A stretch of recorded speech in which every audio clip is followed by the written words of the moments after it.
En primer lugar, y después de los agradecimientos, quería comentarles que cuando me propusieron hacer esta charla y sabiendo que el público en general es un público heterogéneo, porque la mayoría son alumnos de maestría o doctorados, o también profesores, que muchos de ellos alejados del ámbito rioplatense, o sea que no conocen la realidad rioplatense, pero sí tienen otras realidades, están haciendo sus tesis en otros temas afines. Me pareció, y lo charlábamos tanto con el doctor Carlos Murgueito como también con Andrea Carolina, que lo importante era dar una charla enfocada más al trabajo del historiador que al resultado en sí, que obviamente vamos a hablar del resultado de la investigación, pero la idea de esta presentación es verlo desde el punto de vista del trabajo. Por eso el trabajo se llama Historia de la Población y Microhistoria, de la teoría a la praxis, Buenos Aires rural del siglo XVIII. Cuando nosotros vemos, cuando hemos trabajado la historia de la población, le vamos a pedir a Andrea que nos pase la primera diapositiva, por favor, para ubicarnos en el espacio. Bien, cuando nosotros vemos, este es un mapa muy bello del siglo XVII, holandés, donde podemos ver exactamente marcado en rojo cuál es el área estudiada. Se dan cuenta que es un área totalmente en un imperio español tan importante y tan rico, y dentro de América es un área marginal, poco estudiada, pero bueno, tan importante para los que vivimos por acá por Buenos Aires, pero lejana a otras áreas y a otras áreas comerciales y ricas de la América hispana. Vamos a pedirle a Andrea que nos pase la segunda diapositiva, que esta muestra una carta geográfica, esta sí, una carta geográfica española, donde se ven no solamente las provincias de Río de la Plata, sino también del Paraguay, de, de Tucumán y también parte de Chile, encontrado en el Archivo General de Indias. Acá sí se puede ver bien la ciudad de Buenos Aires, si ustedes se acercan un poquito a la pantalla la van a poder ver, y entonces acá enfocamos cuál es el área de estudio. Me parece muy importante ver el área de estudio primero para que nos ubiquemos en el espacio. El área es un semicírculo alrededor de la ciudad de Buenos Aires de aproximadamente un radio de 150 kilómetros, que se va extendiendo a lo largo del siglo XVIII y va avanzando en la línea de Fortines. Por eso le pido a Andrea si nos pasa la siguiente diapositiva, por favor. Bueno, este plano que realmente me parece fantástico, porque es un plano de la frontera, que es lo que podemos estudiar, todo ese espacio de frontera. Si ustedes miran con detenimiento el plano, van a ver que abajo, a la izquierda, se ve el borde del río de la Plata, y al norte está marcado muy, muy detalladamente la línea de Fortines. Toda esa línea de Fortines es la línea que marca el espacio limítrofe con lo que se llama la Pampa India. Es una frontera abierta porque hay una línea de Fortines, pero entre Fortín y Fortín hay un espacio abierto en todo el siglo XVIII, o sea que la población entraba y salía, también salían indios para comerciar, también hubo momentos de enfrentamiento. Esta es el área estudiada, este es el área que hemos estudiado tanto y del que vamos a hablar, para poder entender esta metodología de investigación con un área específica. Yo les decía que todo este espacio de tierra forma una especie de semicírculo alrededor de la ciudad de Buenos Aires, de unos 150 kilómetros de diámetro, y hacia 1730 todo este espacio fue dividido en curatos, lo que posibilita, ¿no es cierto?, en 6 curatos, lo que posibilita el estudio de curato por curato, que es lo que se ha hecho allá hace muchos años, se empezó a hacer, lo hemos empezado a hacer en un grupo de trabajo de la Academia Nacional de la Historia, dirigido por mi maestro, el doctor García Belsunce, que muchos de ustedes lo conocen. Hacia 1730 entonces se forman los curatos eran 6, La Matanza, Arrecifes, Areco, Luján, San Isidro, Magdalena.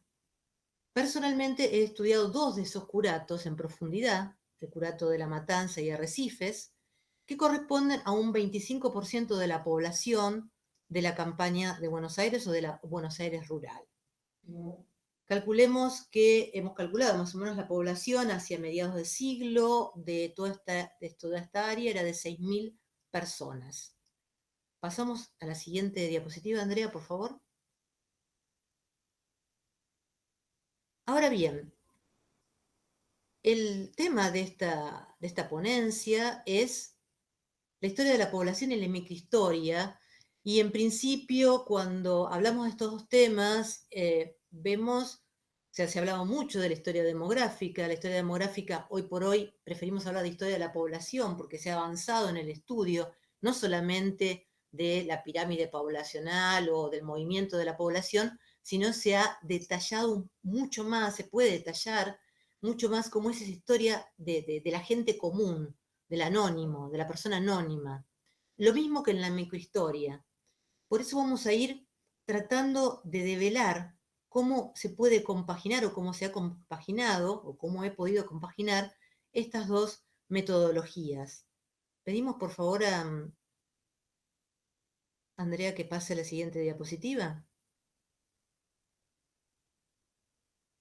Mientras tanto les cuento que Carlos Ginzburg, en su famoso libro El queso y los gusanos, en su introducción, él plantea esa dicotomía que hay entre la demografía histórica y la sociología que estudian a la población anónima con la microhistoria, que trata de estudiar a un individuo en particular y analizarlo.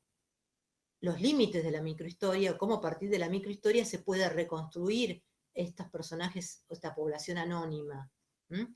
Lo que nosotros queremos ver es esa conjunción entre uno y otro. Vamos, por favor, Andrea, a la siguiente diapositiva. Bien.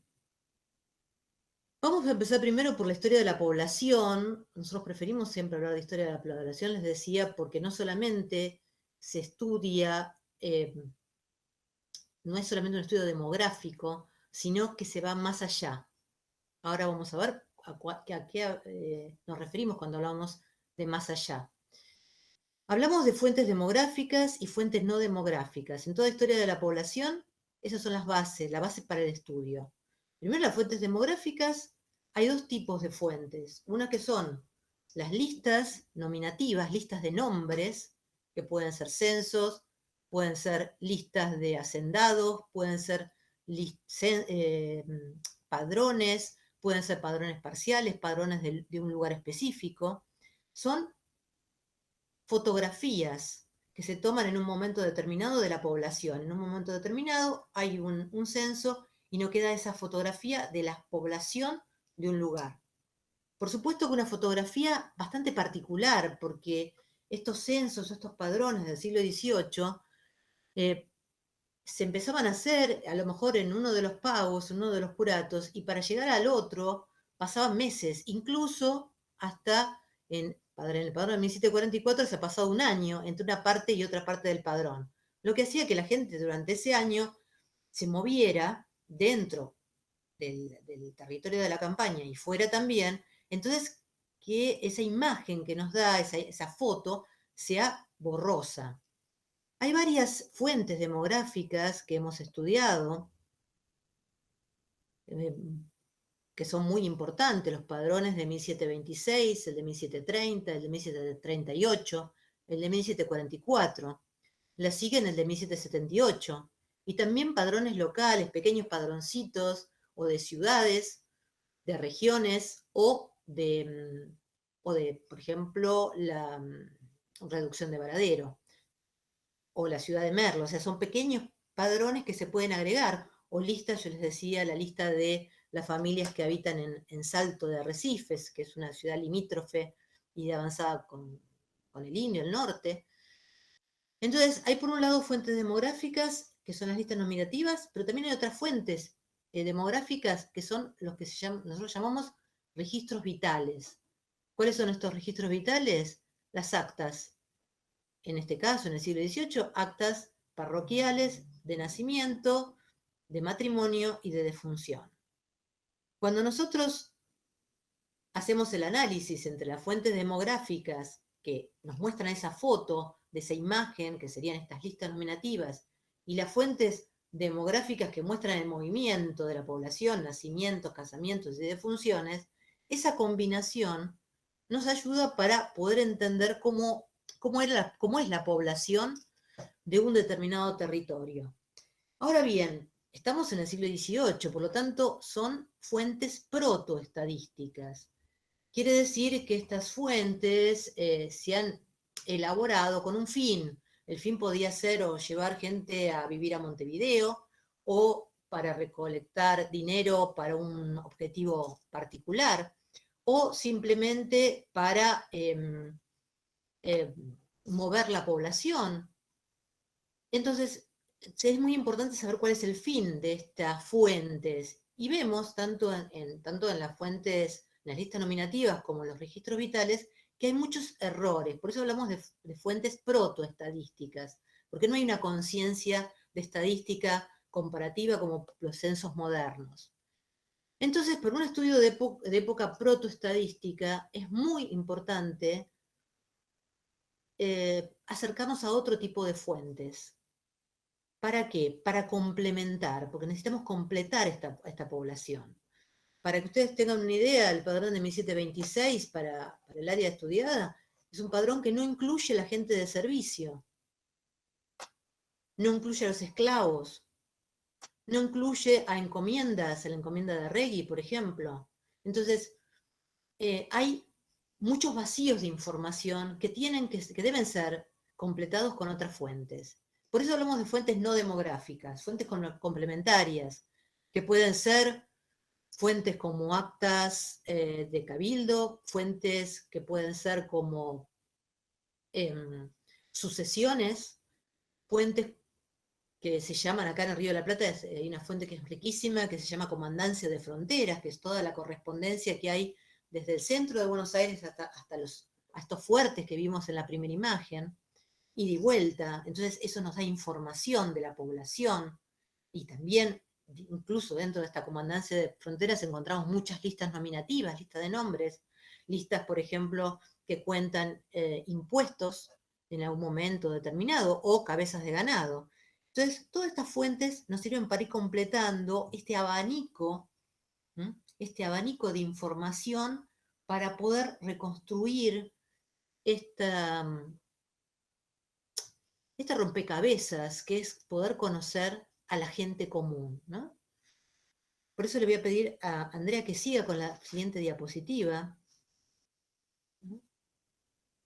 Y aquí les enlisté en esta diapositiva, someramente, qué es lo que se puede lograr con esto. Primero, conocer el estado de la población en un momento determinado. O sea, estos censos que yo les decía que son como fotografías, nos pueden dar un estado de la población en un momento determinado. Claro, por ejemplo, se puede armar una hermosa pirámide poblacional con el padrón de 1744. No así con el de 1726, porque no tiene edades. Entonces podemos empezar a tener el conocimiento de la población anónima, conocer las edades, el sexo, las etnias. Luego, seguir profundizando y ver si hay, según el padrón, si muestra estas formaciones familiares, conocer las familias, los grupos habitacionales. Muchos de estos padrones también dan detalles sobre la propiedad de la tierra y la actividad económica, que junto con las fuentes de movimiento de la población, porque el movimiento de la población lo vemos comparando estas fotos de época, aunque sean muy lejanas, pero también viendo las actas de parroquiales. Particularmente pude analizar 2 series de fuentes documentales, nacimiento, casamiento y defunción, de 2 parroquias, la de Varadero y la de Arrecifes. Y bueno, me sirvió para, bueno, interiorizar mucho de la población. O sea, la población que en principio, cuando uno empieza a ver un padrón o empieza a ver los primeros documentos, es una población anónima, va, se va identificando, uno le va poniendo nombre y apellido, le va poniendo cara, le va poniendo color a la gente y se imagina cómo, y va reconstruyendo este movimiento familiar, ¿no? Eh, o sea, en definitiva lo que hacemos se va acercando a cada poblador, tanto cada hombre, cada mujer, y dándole el nombre, armando la familia, ubicándola en una fuente, en un padrón y luego en un acta de bautismo o en un acta de matrimonio, viendo si se casa 2 o 3 veces dentro del pago o fuera del pago. Entonces, se puede, digamos, ir reconstruyendo poco a poco esa población anónima, que la va dejando, que la deja de ser, ¿no? Le pedimos a Andrea que nos pase la siguiente diapositiva. Entonces, la historia de la población va más allá de la demografía histórica. ¿Por qué? Porque nos acerca a la sociedad de la época, al modo de vida, porque hay una de las fuentes que yo les nombraba, el tema de poder mm, experimentar y ver cada uno de los testamentos y las sucesiones yo he podido revelar, relevar más de 200, muchas más de 200 sucesiones. Uno puede ir reconstruyendo las costumbres, las ocupaciones, la vida cotidiana, la vivienda. Eh, y también acercarse hasta la espiritualidad, ¿no? La espiritualidad de cada casa, ver hasta las imágenes que había en la frontera, los pequeños oratorios y los no tan pequeños que luego se convirtieron en parroquias. Entonces se puede ver lo material, lo espiritual, y uno se puede ir acercando a cada mujer, hombre y cada mujer. O sea que la historia de la población hoy por hoy nos va a acercar a esta población, que en su momento era anónima, a darles nombres, a conocerlos, a acercarnos a cada uno de ellos. Vamos a seguir con la siguiente diapositiva, por favor. Y nos preguntamos, y bueno, muchos escritos desde el año 76 que se publicó el libro de Carlos Gisborg que habíamos nombrado antes, El queso y los gusanos. ¿Qué es esto de la microhistoria? O sea, en la microhistoria se busca conocer al individuo también anónimo. La historia hasta ese momento, y por muchos años, ustedes saben que se han estudiado grandes personajes de la historia, pero bueno, la microhistoria empieza buscando la historia de una persona desconocida. Nos acerca, por eso, Andrea, te pido la siguiente diapositiva. Nos acerca a la gente común. Y entonces ese anonimato que, o ese desconocido, o ese nombre y apellido, le vamos poniendo cara y lo vamos nominando y vamos a poder reconstruir su historia de vida. Carlos Giesburg habla de microcosmos, dice que cada persona es un microcosmos y cada familia lo es, ¿no? O cada espacio, cada grupo habitacional. Entonces, a partir de la historia de la población y, digamos, sin dejarle de lado la microhistoria, hay un complemento entre uno y otro y se puede llegar a conocer a una persona. ¿Por qué? Esas personas surgen, o sea, a medida que uno va estudiando la población en general y primero hace la pirámide poblacional y ve la relación entre hombres y mujeres y la pirámide de edades, y se da cuenta que la población de la campaña de Buenos Aires es una población joven, mm, fundamentalmente más masculina, porque es una población de frontera, una población que se expande, que a medida que avanza el tiempo se va expandiendo hacia los límites y van corriendo la línea de Fortines, una población mestiza, donde había indígenas, donde había también afrodescendientes, pero también había mucho mestizaje, una sociedad hispano-criolla que se mezcla de colores y que también una frontera abierta, yo les decía, una frontera donde el indio entraba a Buenos Aires, cruzaba la frontera y yo he encontrado, por ejemplo, documentos donde, en esta fuente tan rica que les contaba de Comandancia de Fronteras, donde vemos cómo un indio se cambia, en el momento que llega a la frontera se cambia de ropa y se viste a lo español para entrar a Buenos Aires bien vestido, ¿no? Vestido a la española, sacarse la ropa de indio. O sea, donde vemos que también hay lenguas que se hablan diferentes, ¿m? No solamente el español, sino también lenguas indígenas. ¿M? Entonces vamos a ir reconstruyendo un microcosmos, ¿no? Por eso les voy a contar, les voy a dar como ejemplo, si me permitís, Andrés, nos pasamos a la siguiente diapositiva, por favor. He tomado 3 ejemplos de análisis, pero 3 ejemplos que los he elegido al azar o ellos me han ido eligiendo a mí a medida que lo fui estudiando, porque surgen, o sea, de la misma documentación, o sea, personas que uno empieza a encontrar en la documentación general de la historia de la población, pero que luego aparece tanta documentación que nos intriga empezar a reconstruir esa historia individual de esta gente no importante. Los 2 primeros, Josefa Rodríguez y Ramón de los Santos, eran pulperos, de 2 diferentes lugares. Yo voy a hablar de cada uno de ellos y voy a hablar de la encomienda de indios mocovíes, que seguramente alguno de los que aquí presentes me ha escuchado hablar alguna vez, pero me parece que es importante volver a rescatar después de tanto tiempo. Pasamos a la siguiente diapositiva, por favor. Bueno, esta imagen tan bonita es una imagen, eh, una acuarela de época del siglo XVIII, anónima, de un pintor que recorrió justamente toda esta zona que estamos estudiando y nos ha dejado una serie de acuarelas hermosas donde podemos ver algunos aspectos de la vida cotidiana. En esta imagen, en esta acuarela, es una acuarela sobre una pulpería de campo, una pulpería de esta región.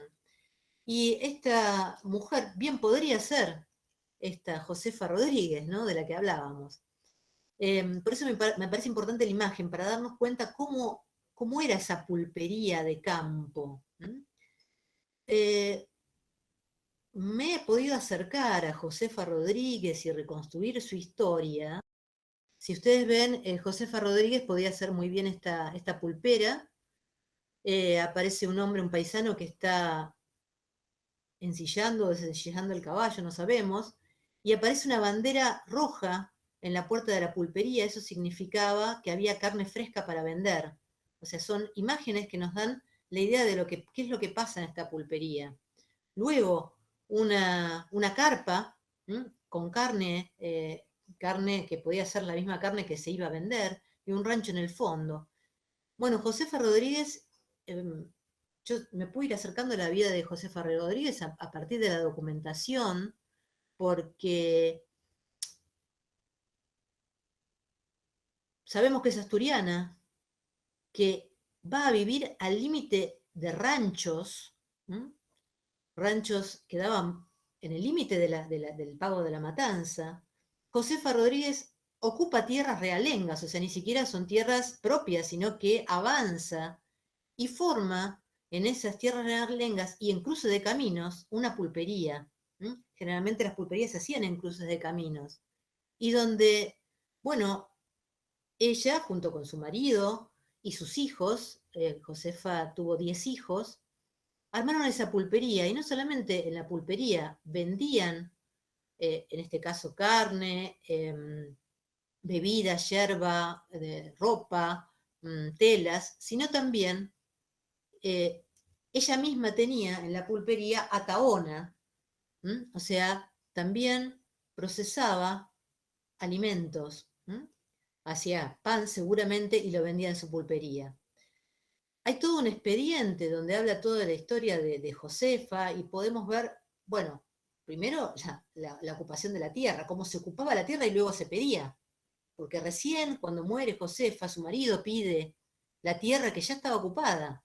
O sea, la ocupación de la tierra. Se puede ver también los litigios familiares, cómo a la muerte de Josefa quedan 7 hijos vivos, pero el primero, el más grande, Juan, es el que pide mayor proporción, porque dice, desde siempre trabajé en la pulpería. En realidad la documentación marca que todos los hermanos trabajaron en la pulpería, pero Juan exige una mayor parte porque dice que su trabajo fue anterior, primero, y es el primogénito. Bueno, o sea, a medida que investigo la vida de Josefa, se puede ver la vida de un pulpero, en este caso una pulpera, en el límite de la pampa. Otro de los casos que yo les traje hoy también es uno que también me parece muy fascinante y que se puede uno acercar desde la microhistoria y a partir de la microhistoria, obviamente la microhistoria tiene sus límites, como dice el mismo Carlos Gisborne, ¿no? O sea, estoy viendo un caso, hasta qué punto el caso se puede extender, pero me da muchos elementos. El otro personaje también era pulpero, Ramón de los Santos. Él habitaba en el Rincón de San Pedro. Y es muy interesante porque Ramón de los Santos aparece en muchísima documentación, porque él era gallego, había venido de Galicia, tenía propiedades en Galicia también. En San Pedro, en el Rincón de San Pedro, tiene su pulpería, también en esquina. Se casa con una mujer del lugar que también era hacendada labradora y tenía muchas tierras en Arroyo de la China. También tenía barcazas porque comerciaba en el Río de la Plata. ¿m? Y seguramente comerciaba y traía mercadería. La historia de Ramón de los Santos es un poco más triste porque él termina muerto, asesinado, y su esposa es acusada del crimen. Ramón de los Santos encima deja 2 testamentos diferentes y aparece también otro personaje que era deudor de Ramón de los Santos y que para pagar la deuda tenía que trabajar en la Tahona gratuitamente por varios años. También él aparece como un sospechoso de la muerte. Vemos también la actuación de la negra esclava que tenía la esposa de la pulpera, que la acompaña hasta Buenos Aires para el juicio, o sea que no se despega de su dueña. Entonces, a partir de estas historias individuales, podemos profundizar y ver cómo era la vida propiamente de la campaña. ¿Mm? El tercer ejemplo, y ahora sí te pido, Andrea, si por favor podés pasar a la siguiente diapositiva.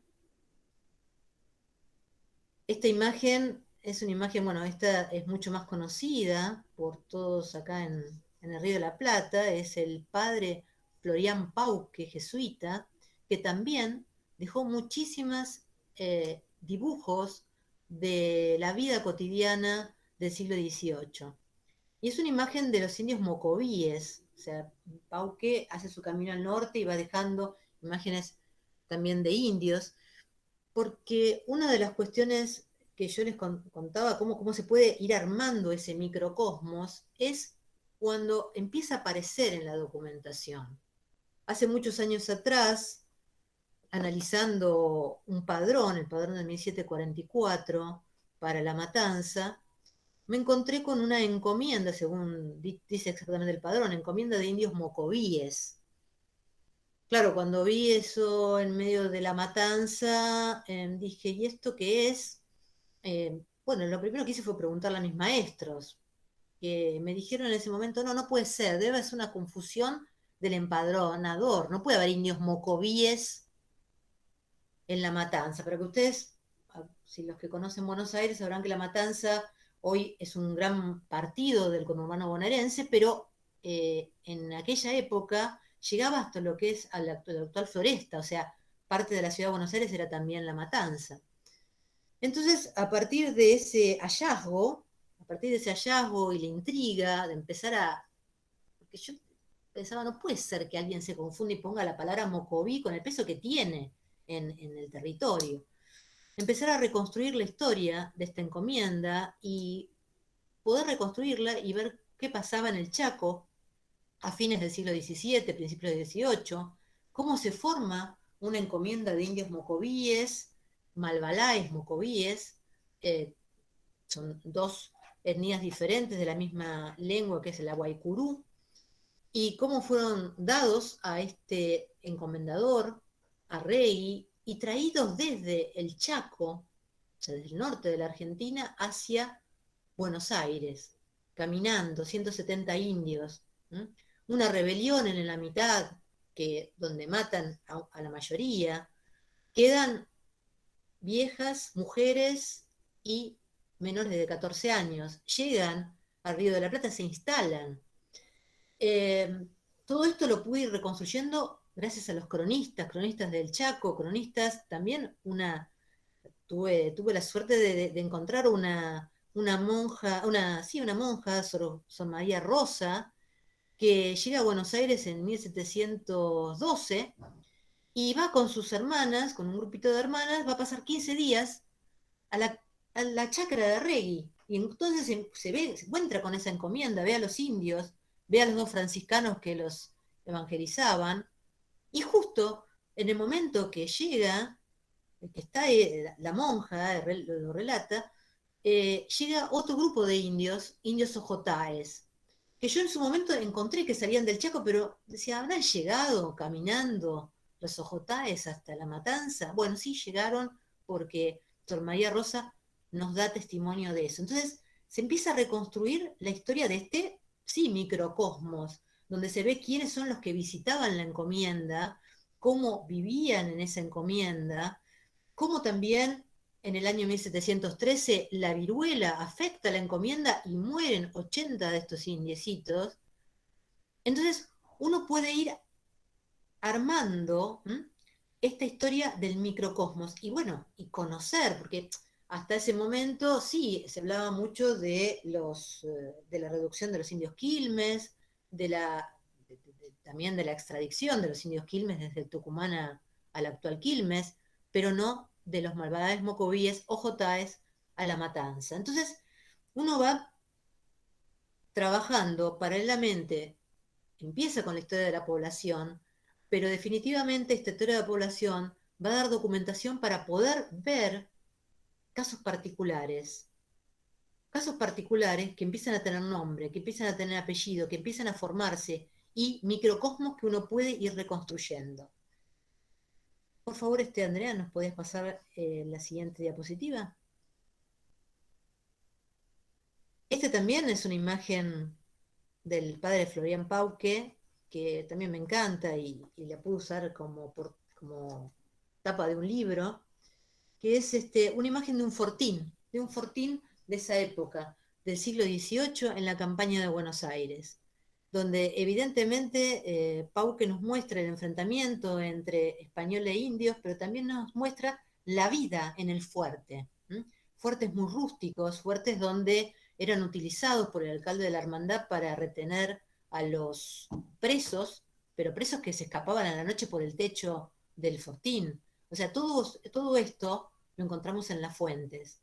Entonces, como síntesis final, si yo hago un trabajo de historia de la población, no se contradice con la microhistoria, sino que en realidad se complementa. Una vez que uno tiene como el panorama general, aparecen sí o sí estas documentaciones particulares que hace que uno pueda reconstruir lo particular y lo general y pueda aunarlo, ¿no? Y lograr una síntesis de conocimiento y pueda adentrarse a la vida cotidiana de estos hombres y mujeres que habitaron hace tanto tiempo en nuestro territorio.